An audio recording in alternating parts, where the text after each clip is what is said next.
Hey everybody, thanks for joining Close to Death. I'm your host, Selena Roan from Fear Paranormal. And before I bring my guest on, Maria Santos, tonight, I have a pretty big announcement that I want to make. Fear has teamed up with Light Paranormal to bring you two venues to investigate. They're both in Belton, Texas, which is about an hour north of Austin. One is the Wiedemeyer Academy, and the other is an old brothel called Miss Hattie's Place. Both of them seem to be extremely active. There's not been any disappointment in anybody that's been in there, so we're going to start opening that up for public investigation on March 1st. And if you need to get in there and check it out, you need to contact Fear or Will Light of Light Paranormal, and we'll hook you up. All right, now, that was my huge announcement. Got that out of the way, so let me bring on my guest, Maria Santos. Are you with us, Maria? I'm here. How are you tonight? I'm doing great. Awesome. Starting my vacation. Well, I'm so thrilled that you took an hour out of your vacation time to speak with us tonight. Could you tell the audience a little bit about yourself, please, for those who don't know? I am a psychic medium. I do what I explain to people is a lot of what I do is almost like a telephone booth to the other side. I have people, I do readings, I do galleries, I actually have a group of private clients that I do in Houston quite a bit, and I go to a lot of paranormal conferences. I also do what I call reading a house, and I'll go and tell them what they've got in their house and try to help them, deal with what's there if they need help with it. So I kind of work with paranormal investigators in that sense. Okay. And you're on a team as well, right? I assist with a couple of teams, so it's really neat. I assist with Woodlands Paranormal, I assist with East Texas Paranormal, and with Southern Paranormal Texas. Wow. Southern Paranormal Investigators. Wow, that's awesome. Yeah. And I pretty much, I keep myself open, so if somebody needs some help with something, they can contact me and say, hey, I need to, can you come over and help me with this specific situation? And that way, I'm able to be utilized to a number of people. Well, that's awesome. That's very cool. So Yes. when did you get started on your paranormal journey in this field? Well, I was born 6 weeks early, and I was in an incubator for 3 weeks. During that time, I died and was revived a number of times. So as far as I can remember, as far back as I go, I've always seen people on the other side. My mother used to call them my imaginary friends. And she figured out later, well, actually, she just recently figured out maybe they weren't imaginary because I had specific names, places, how they dressed, all kinds of different things that came through. When I was 5, my great-grandmother came to me and told me to stop talking about it because it would send me away. My great-grandmother died when I was 2 and a half. She also only spoke Spanish, and I didn't understand Spanish at the time. But I understood her and what she had to tell me. So I kind of kept quiet. Still seeing everybody, but just keep quiet about the situation because they were going to take me away. Now, I never understood that until actually a couple of years ago. David Roundtree was doing a lecture, and he said, well, you know why people in the psychic community had to be quiet for a while? Because of the spiritualist movement, when some people said that they were faking it, and this and that, it kind of made the people who were psychic, they would put them away. They would actually put them in asylums. So I didn't know this, but apparently that was around my great-grandmother's time when she was alive. And so she was just trying to help. But I used to give readings to friends. I would tell people things, and I didn't know why. Sometimes things would just pop out of my mouth, and I was like, okay, I don't know why I said that, but there you go. And it was kind of like I would do readings, and I worked in the medical field in high school. So I walk into a hospital and seeing all kinds of things come by and saying, "Hey, did you see me? Hold it. Can you tell this person?" And it was just crazy. So I had to get out of the medical field because it was a little bit difficult for me. I'm sure. Yeah, and I ended up working as an adult for an airline, so I got to travel all over the world. Well, traveling all the world is great, except for the fact that when something sees you on the other side, they go, hey, you see me, can you tell someone? So you're still getting it. No matter where you are, I don't care what it is. And I would do, like I said, little readings here and there. Back to when I was 5, I almost drowned. I remember seeing myself over the water. So I remember that, and that's when I felt it get a little stronger. And that's when she told me to be quiet. Going back, further down, when I was 42, I had major stroke. I was at home. I remember starting to cross over. I remember my dad coming. My dad died a few years before that. And he started walking me towards this group of people. And my grandmother, my mother's mother, came to him and said, "No, it's not her time yet. You need to let her take her back." And he was like, "What? Take her back." So he took me back. And I woke up, and it was a couple hours later. And this ended up happening where I could not speak, I could not walk, I couldn't talk, I couldn't feed myself. And I went from that type of extreme to being out of a wheelchair, out of a walker, out of a cane. And for the most part, people can't really tell. But at that point, things got so strong, I decided I can't hold back, and this must be what God has me planned, to come out and help people. So that's kind of, how I started doing it more and more. Well, I went to a paranormal conference, and a friend of mine that I met there, Christopher St. Booth, I kind of touched his hand, and I did a reading on it. I didn't mean to, it just kind of, and sometimes that's what would happen. I mean, I'd be in like a grocery store, and I'd say something. I so love the Long Island medium because that's so my life. I was fixing to say, that sounds like Teresa Caputo. Her husband can't take her anywhere. Yeah, you can't go anywhere. I mean, something will pop out, it's like, oh, I'm sorry, but, and you don't mean to sometimes. Sometimes it just comes out. Sometimes you can actually stop it, and then you have to tell them. But Chris, when I met him, he said, "Oh my goodness," he goes, "I want you to come talk to this person." He literally, the night of this ghost show, it was a Texas ghost show, he had me do 34 cold readings. Walk up to somebody, touch their hand, and boom, this is what I was saying. And every single person said I was dead on. Wow. So I thought, you know what, instead of ignoring it and only doing it for certain private people and stuff, let me start really helping people.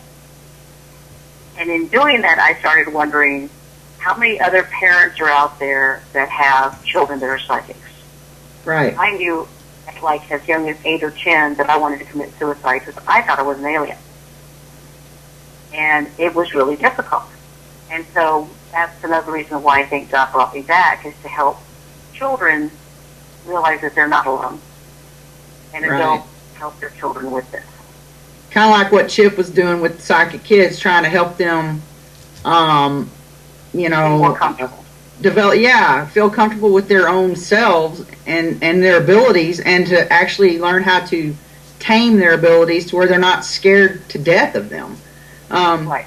And I know that kids... I remember being in kindergarten and having that happen. I mean, I saw a kid that was kind of playing by himself. It was one of my classmates. And I saw his grandpa trying to hug him.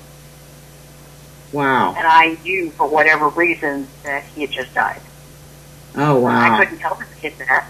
What do you tell a kid? Right.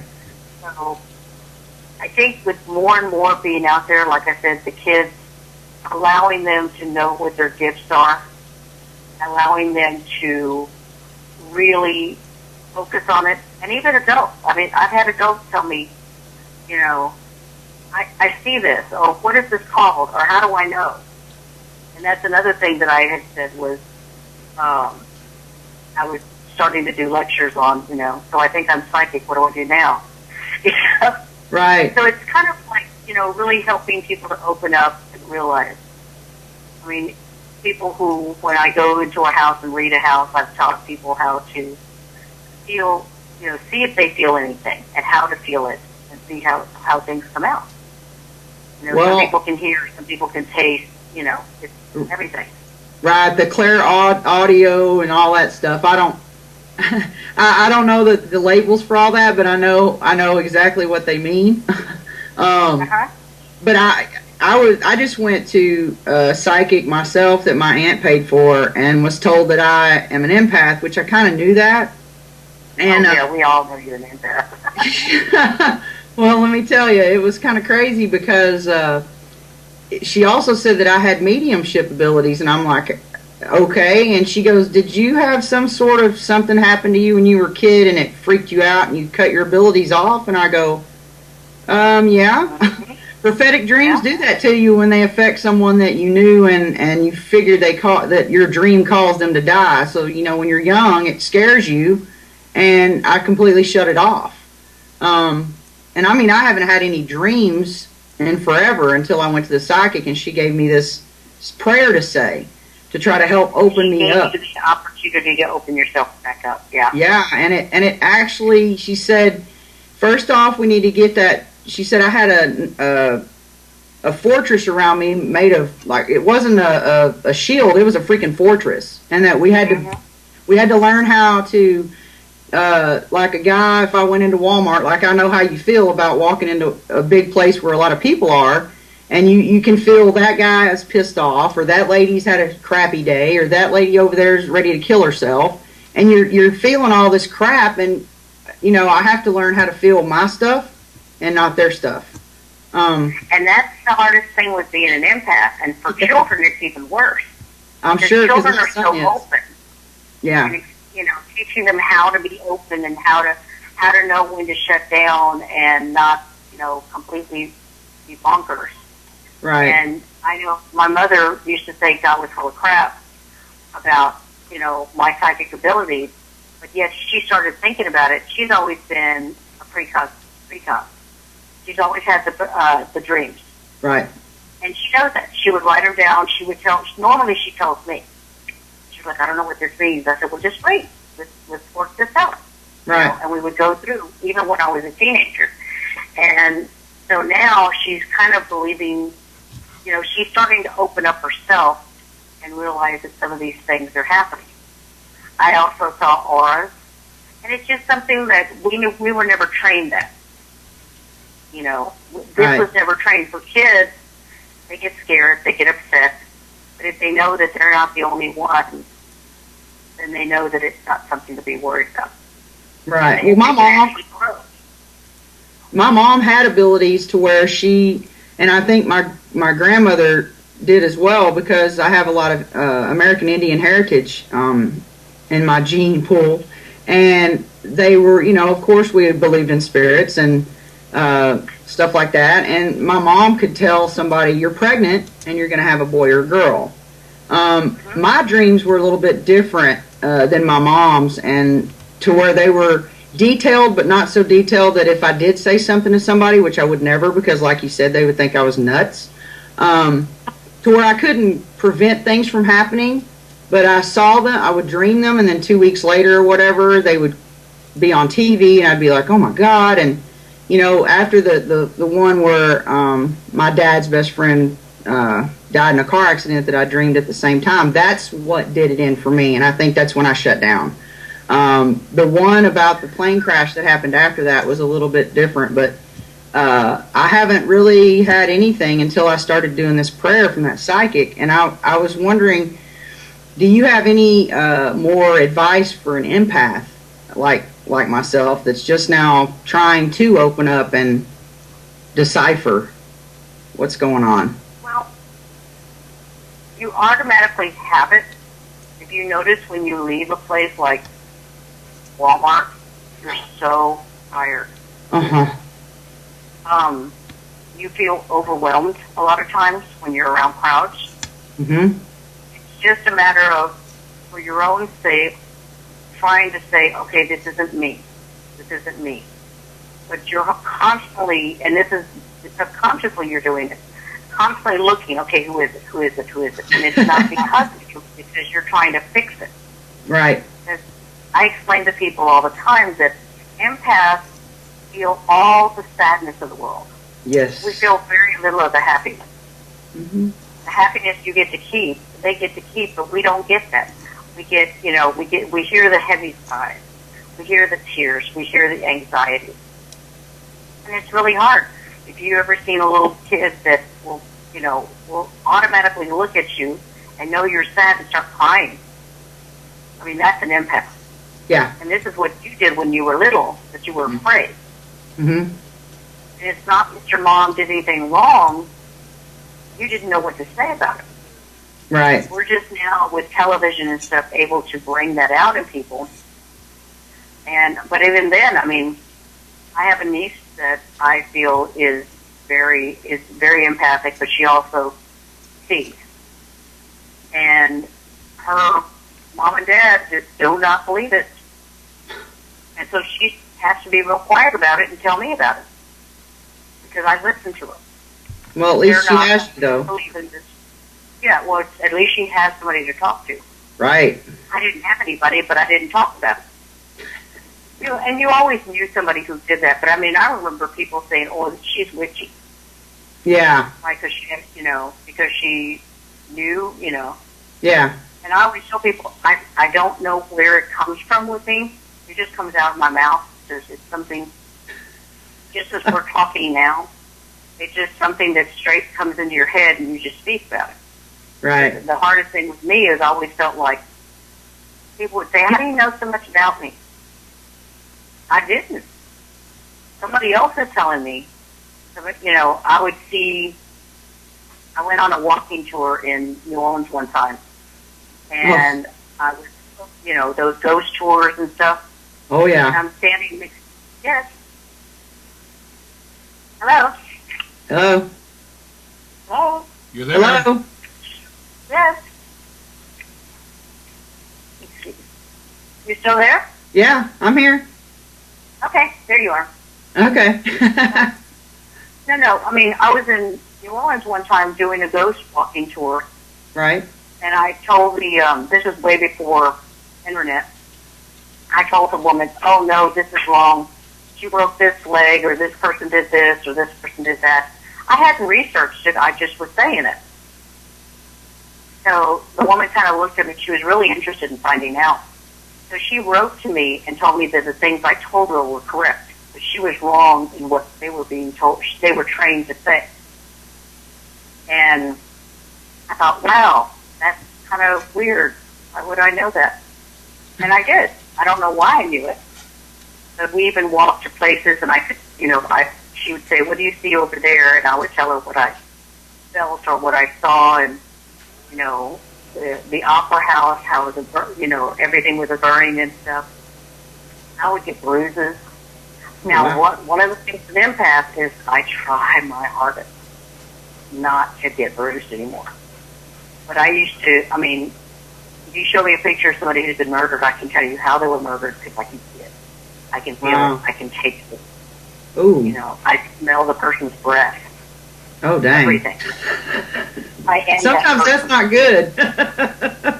Tell me about it. Oh, my God. That I wouldn't want. An empath is enough for me, I think. But just learning, that it kind of made sense when she told me. First, she told me that my mom and Kenny walked in with me, which was a freaking trip. And then she tells me that I'm an empath, and that's kind of what she kind of focused on was my empath abilities, and it kind of made sense because, like you, she was hitting it head on, like you were a kid and something happened with your abilities that freaked you out, and you stopped them and blah blah blah. And then when she was telling me about being an empath and about how I can't get any good positive in for me because I'm taking on everybody else's crap. and that's the hardest thing for me to try to differentiate. But when I go to a location, like you said, even a investigation, there's been times where I couldn't understand why I felt perfectly fine going in, and then I would be in there investigating, and something just hit me, and I would be pissed off, or like at Villisca Axe Murder House, something took over my emotions at that place, and I got really mad and started confronting a shadow person in the closet, asking him how could he do that to the kids, and how cowardly that was. And I mean, it just took over, and I don't know where it came from. I mean, yeah, I'm a mom and everything, and that kind of mama bear comes out, but it just hit me out of the blue, and I mean, I went off. And then there's times at investigations where I've gotten sick. Yeah, you became the victim. You became the victim to argue with the assailant. Ah. And yeah, freak the people out I was with, let me tell you. Yeah, you were their voice for them. And sometimes that happens. Like I said, sometimes it happens that you realize that you are there at that time. Yeah. I always have to think, okay, because I tell people a lot of what I see, if I see things in front of me, what I see is kind of like if you watched a show, watched a movie, and you're looking at television. I mean, you're trying to describe that movie to somebody. Right. You see it in your mind's eye, and so you're explaining it out. But sometimes we become that movie. We're like really into it, and we just have to remind ourselves, I'm not here for that. Right. I'm here to take it in, but I'm not that person, and I'm not that. When I start feeling an uncomfortable migraine coming on that I know is not a migraine, I can actually feel like it's almost not me. So I have to remind myself, not you, just mentally. But it's hard because a lot of times it catches you off guard. Right. Very much so. And that's hard. I mean, I used to talk. I actually, one time in my life, channeled something, and I won't ever do it again. I was like 13. We were doing the seance, and I actually had one of my girlfriends, her uncle's voice come through my mouth. Oh, my God. I smelled like, I smelled like him. I described it. I smelled my breath like him. I could feel like just my body wasn't my body. And when I got done, I described everything to her, and I said, I don't ever want to feel that again. Ooh, yeah. People tell me something about channeling, I said, no. I know I don't want to do that again. It's difficult. I mean, an empath, like say for you, an empath, if somebody's crying in the other room, you know it. If your kid had a bad day at school, you know it. Wow. And part of that is just because they're close, but I mean, a lot of times it's just anything. We know it. We get that. We get that energy that comes to us. And an empath is almost like a magnet of that excess energy. Yeah. Well, it definitely lets me pick up all the sadness and anger and all that. I mean, I rarely, like you said, pick up any happy feelings from anybody else. So I think that's what I'll make my own. And a lot of times you just have to say, not me, and just sell it. That was a lot of what I kept saying, is I kept I kept trying to imagine that this stuff was a cloud, and I just needed to let it go.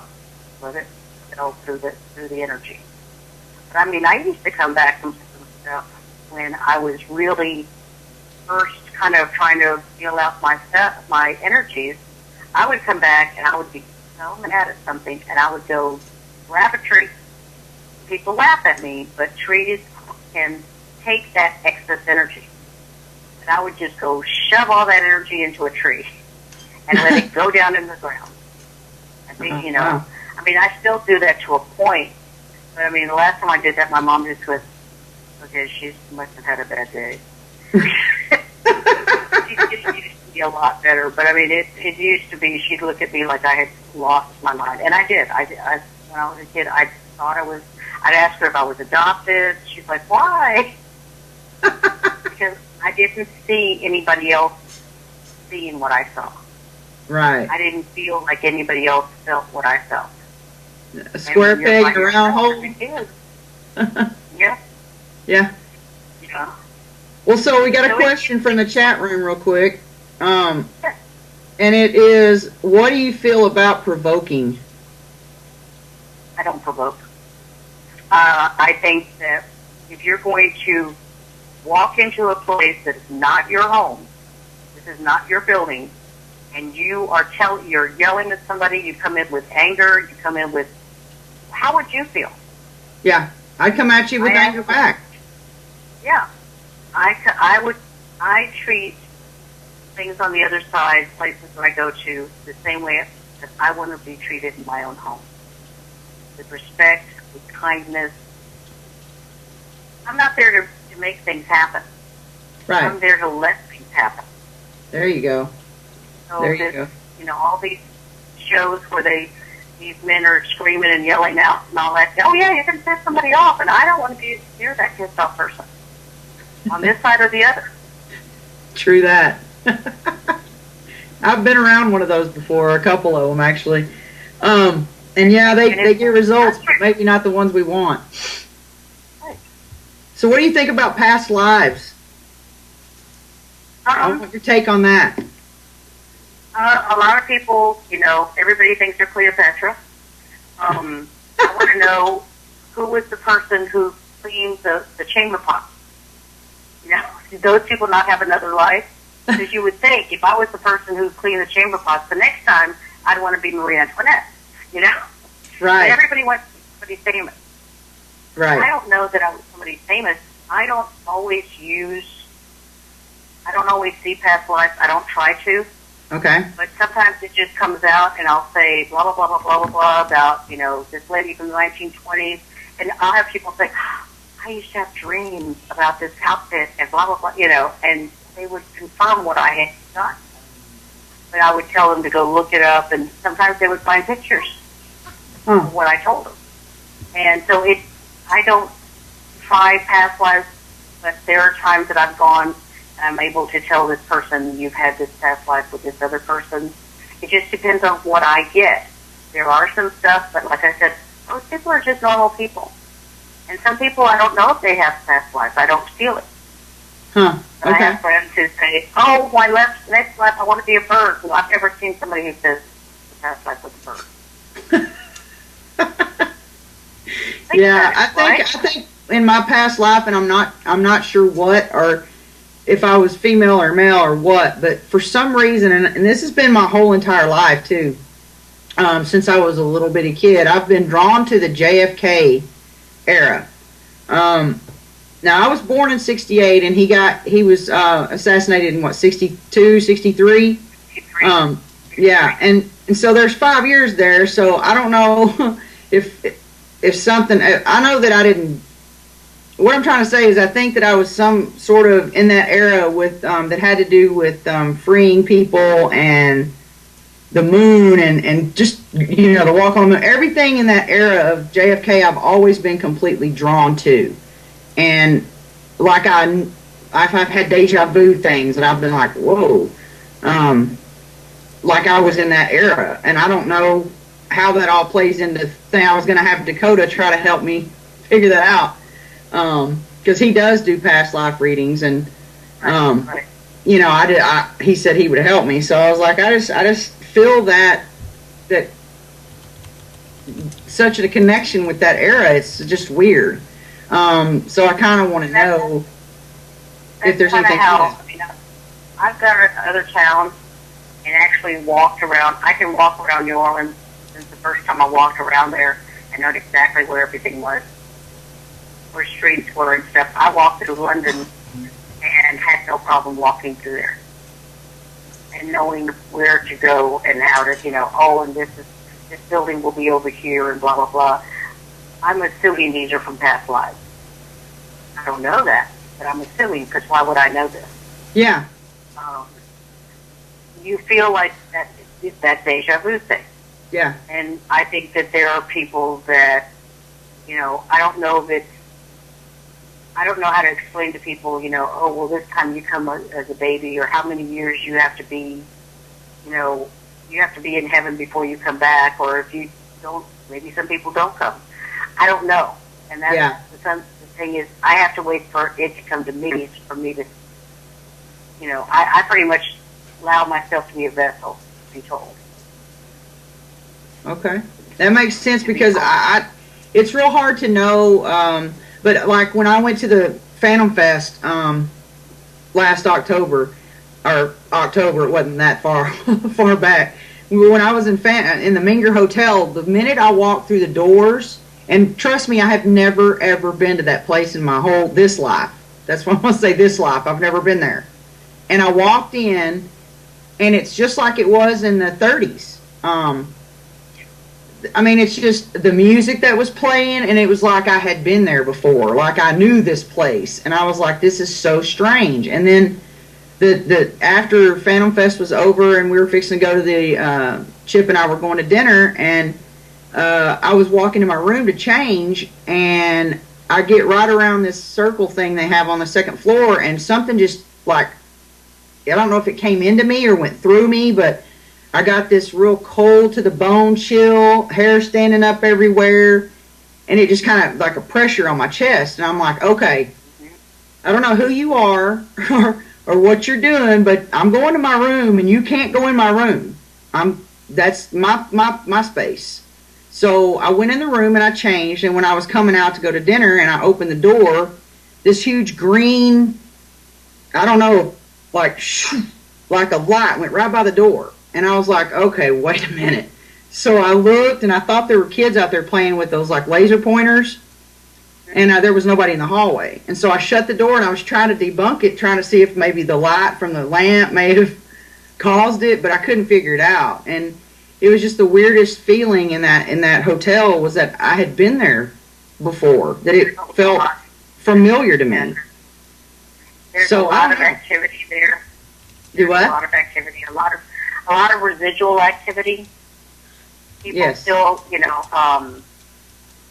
salesmen still going with their boxes of stuff to the rooms. People still having affairs. There's still a lot of activities back and forth. Yeah. And those activities is what you're feeling, all that energy.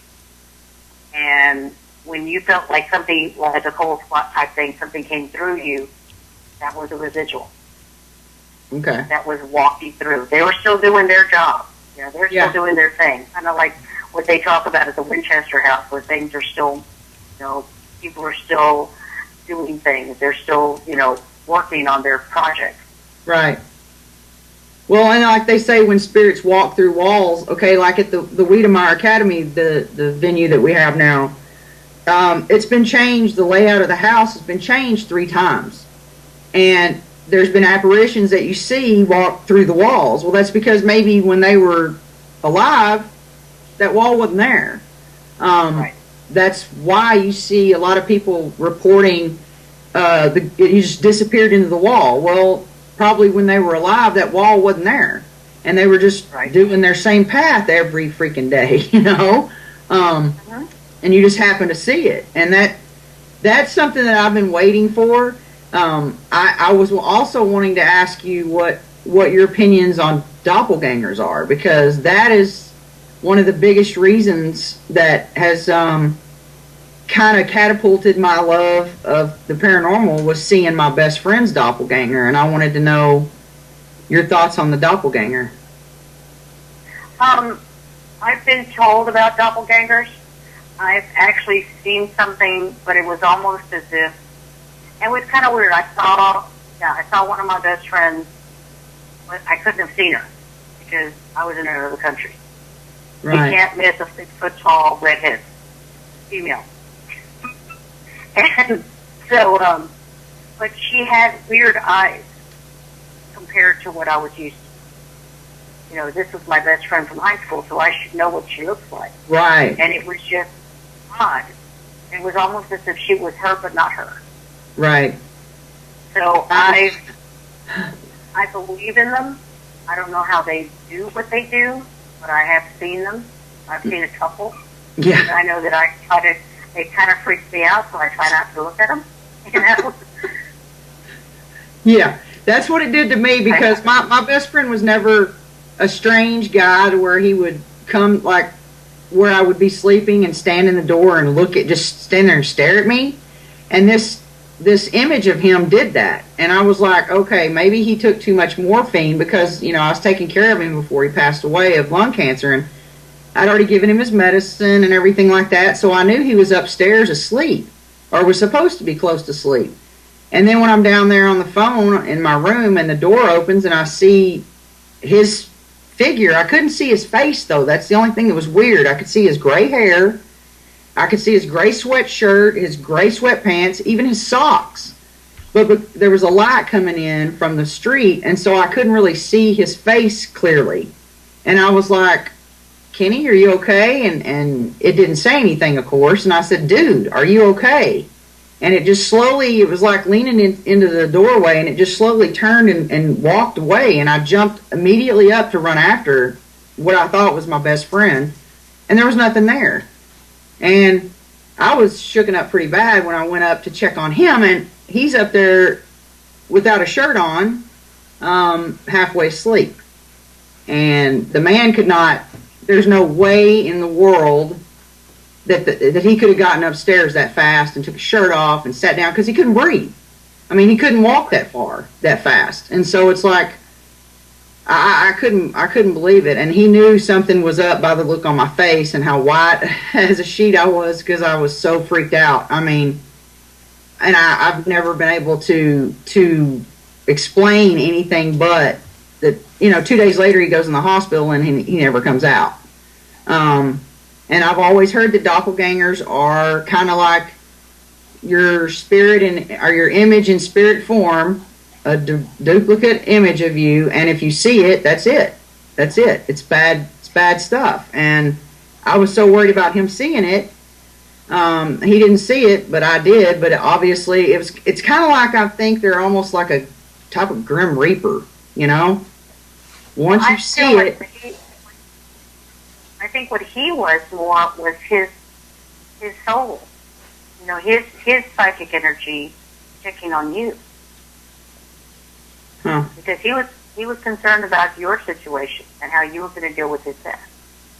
Yeah, it hadn't been easy. It hadn't been easy. And the thing was is that he felt like he was a burden on you, because it didn't have to be your job. Huh. And he felt like he wanted to make sure you were going to be okay. I know that, and you are able to do this, is kind of, have you ever really concentrated and actually felt like, or been asleep, half asleep or you think you're asleep, and dreamed that you were around a friend of yours at their house? Yep. But you can do that. Okay. That's kind of what he did. Okay. He wanted to come downstairs and couldn't. Right. Gotcha. Well, we do have one question in the chat room real quick. I don't mean to change tune, but we have a chat room listener, Southern Breeze 31, that wanted to know if there was anyone coming into her life soon romantically. I don't see anybody in the next. I'm seeing her shut off to something. She's got, your fortress? She's pretty close to that fortress. Uh-huh. And I use the term snow globe. You know how you can see a snow globe and you can see everything inside? Right. You can't touch it? Right. She's in that snow globe. She can see everything outside, but nothing can touch her and she can't touch it. She's got to break down that barrier and allow herself to be open to other people. Okay. And until she's open to other people, she's not going to make it as far as getting a good relationship. Okay. Does that help you, Southern Breeze? I hope so. She might be contacting you for a reading, Maria. Okay. So, what are your thoughts on the Ouija board? I used it when I was younger, and the only time that it really freaked me out was when it started moving by itself. I guess we are.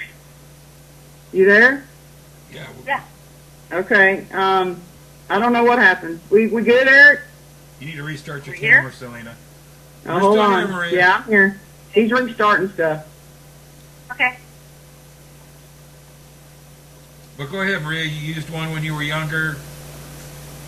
Oh yeah, and it started moving by itself. Oh my God. And I decided that, oh, we're going to leave it alone. I still own that Ouija board. Actually, it was a girlfriend of mine's mother. And every time they would move, she would try to throw it away. And it would show up at their house. So I ended up keeping it. Really? And it's in a velvet bag in a box, in a wooden box. So you don't mess with them more than likely then? No, I understand that they're just another way of speaking, but since I'm here, I don't really see them. I don't know that I feel like they're too open a chamber. Right? And you know what I mean? Yeah. They open up to other things that we don't even want to talk about. Okay. But I mean, some people say it's just normal. It's like I said, it's not my deal. I'm more, it makes me feel like it's not quite what I'm comfortable dealing with. Okay. Yeah, I got one given to me. It made me feel kind of obligated to take it because the guy was in tears saying it belonged to his mom. And so I take it, and I felt really weird about it. Something just told me that something wasn't right with it. So I didn't take it in my house or my garage or anywhere.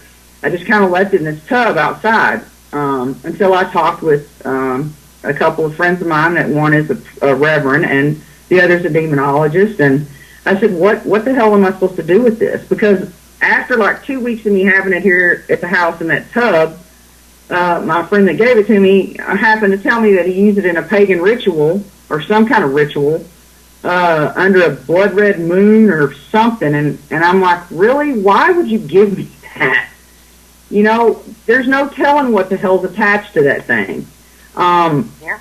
And so I had to have it destroyed, and I did it the right way by having a reverend and a demonologist and them do it the only way we knew how to do it, or they knew how to do it, because I didn't want to deal with it at all. But I wanted it gone, and so it is gone.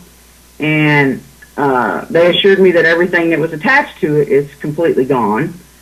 And I just won't mess with them. I've heard so many bad things, and people say, well, EVPs are the same way. No, they're not. I don't see how they can be. But my belief system is the Ouija board is kind of like a portal that you don't know what you're going to open up.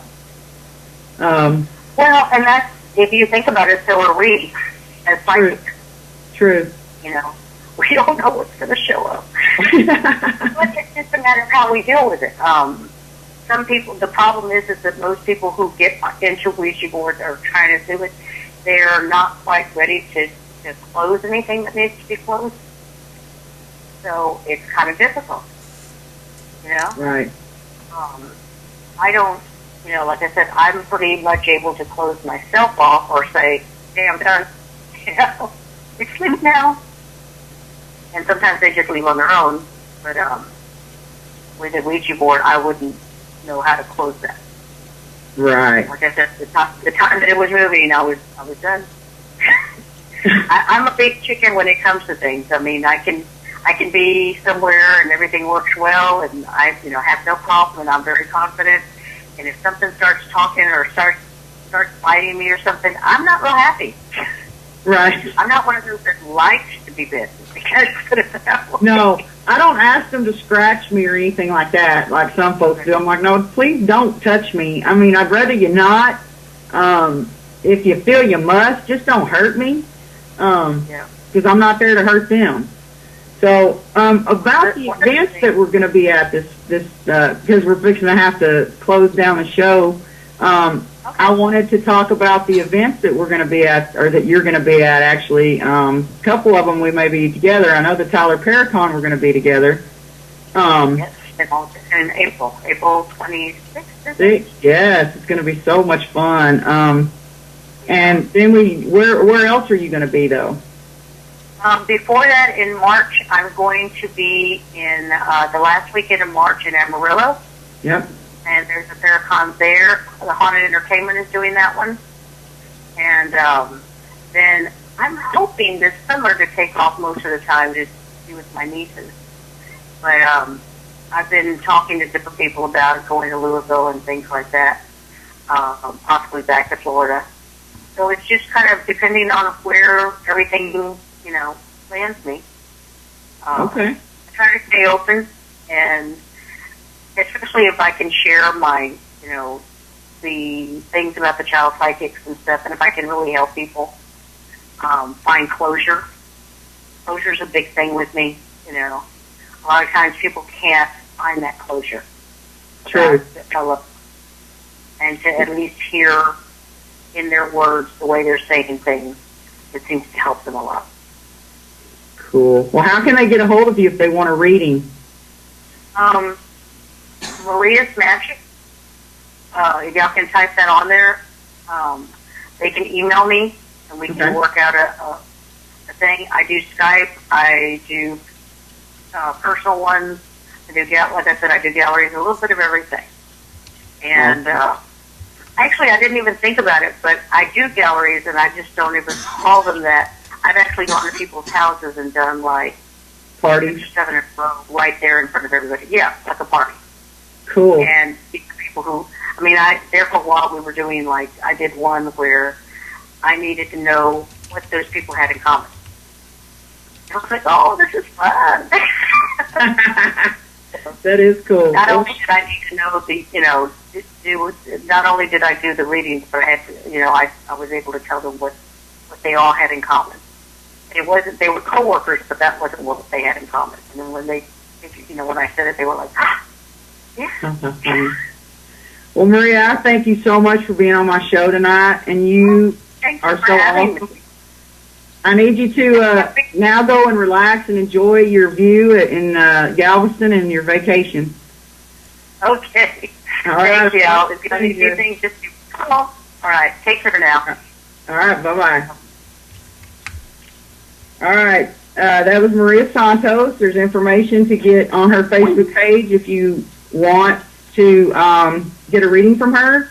If you want to look up Fear Paranormal for any of the Wiedemeyer and the Miss Hattie's Place events or see anything else we're doing, just get on Fear Paranormal Society Facebook page. Give us a like. You can get on Close to Death Facebook page as well. We have a website, Fear Paranormal, at wix.com/fear-1.